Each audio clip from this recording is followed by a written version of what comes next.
konsumen secara lebih efektif. Berikut beberapa pendapat ahli mengenai pengertian dari e-marketing.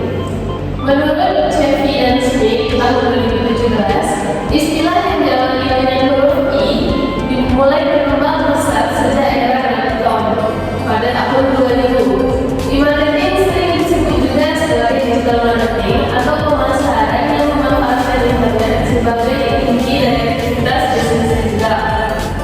Lalu, menurut Strauss dan Frost tahun 2014, e-marketing adalah penggunaan teknologi informasi untuk aktivitas pemasaran, termasuk proses menciptakan, mengkomunikasikan, menyampaikan, dan menukarkan nilai kepada konsumen, klien, mitra, dan masyarakat.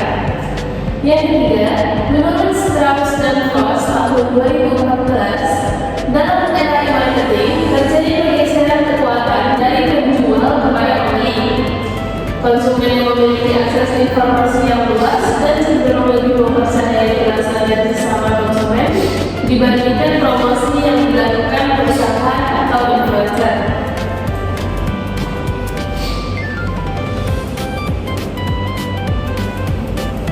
Selanjutnya, perencanaan e-marketing.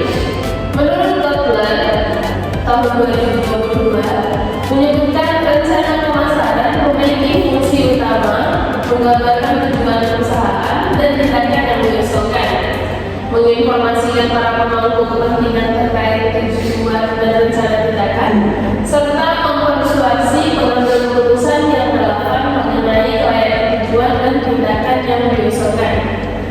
Beberapa langkah-langkah dalam perencanaan e-marketing ada analisis situasi, lalu perencanaan strategis e-marketing, lalu ada penetapan tujuan, keempat strategi marketing, kelima perencanaan implementasi, keenam anggaran, ketujuh perencanaan evaluasi.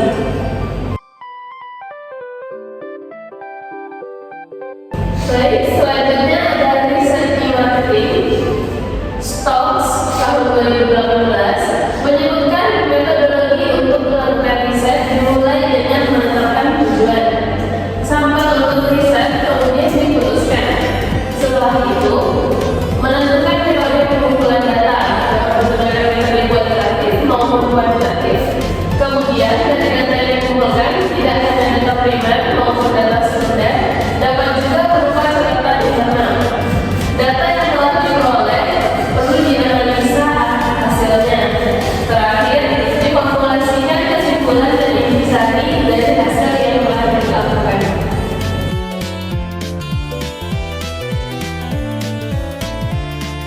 Oke, selanjutnya strategi segmenting, targeting, diferensiasi, dan positioning.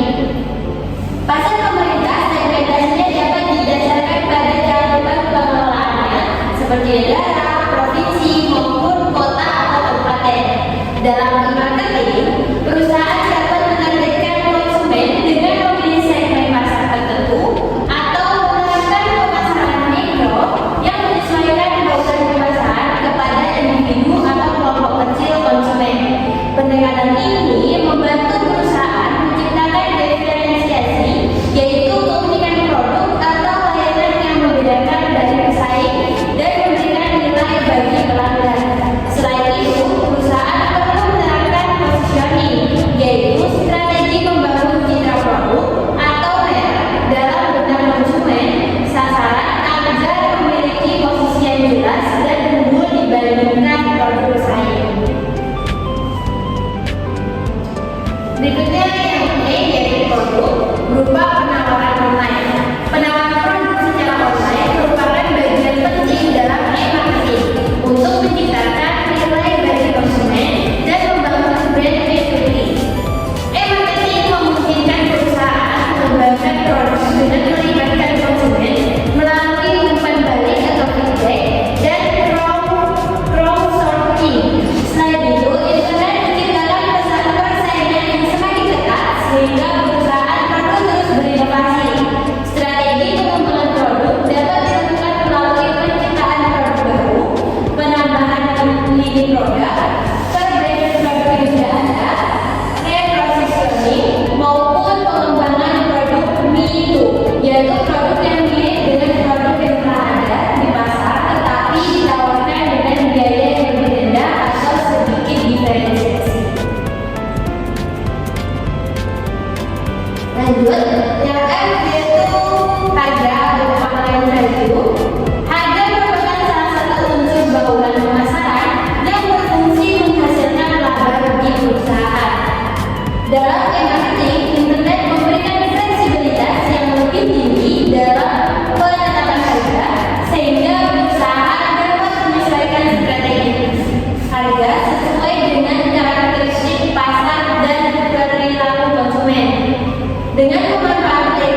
jenis-jenis strategi harga online.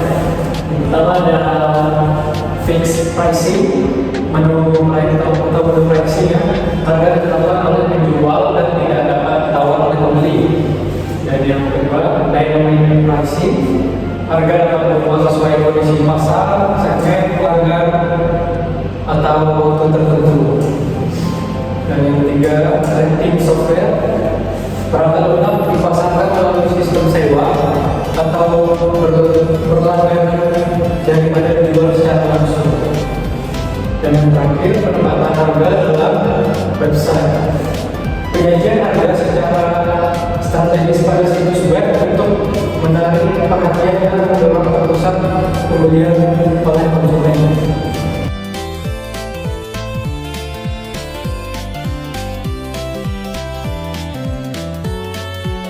Lanjut, di sini ada strategi distribusi.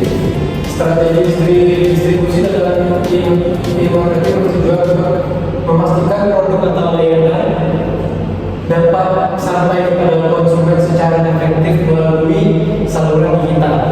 Dalam saluran distribusi terdapat 3 pihak utama, yaitu produsen, perantara, dan pembeli. Perantara online berperan penting dalam membantu penyebaran informasi dan mempertemukan penjual dan pembeli, serta mempermudah transaksi di dunia digital.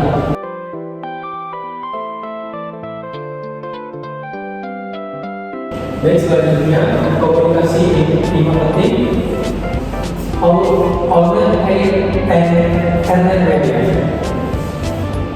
Komunikasi di marketing memanfaatkan berbagai media digital untuk menjangkau dan berinteraksi dengan konsumen. Media tersebut dibagi menjadi content media, paid media, dan earned media, yang masing-masing memiliki peran dalam membangun hubungan meningkatkan jangkauan dan frekuensi mereka. Jenis-jenis media dalam marketing. Yang pertama adalah content media. Content media, media yang dimiliki atau didirikan oleh perusahaan website, seperti email, media sosial, dan podcast. Yang kedua, paid media, media berbayar yang digunakan untuk mempromosikan seperti iklan yang ada di website, mesin pencarian media sosial seperti TikTok, Instagram, dan YouTube. Dan yang terakhir ada media, media yang diperoleh dari respon dan partisipasi konsumen, seperti ulasan argumentasi, diskusi di media sosial, dan viral marketing.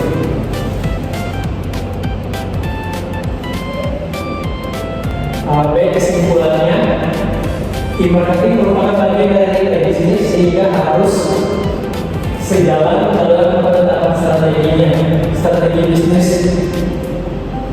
Ketika diturunkan pada level pemasaran, dapat dimulai dengan penetapan STP dan diferensiasi yang sejalan dengan pemilihan yang ditetapkan di marketing mix. Baik teman-teman, sekianlah presentasi dari kelompok kedua. Kami mengucapkan terima kasih atas segala perhatiannya, dan kami juga mohon maaf apabila banyak kurangnya. Apabila ada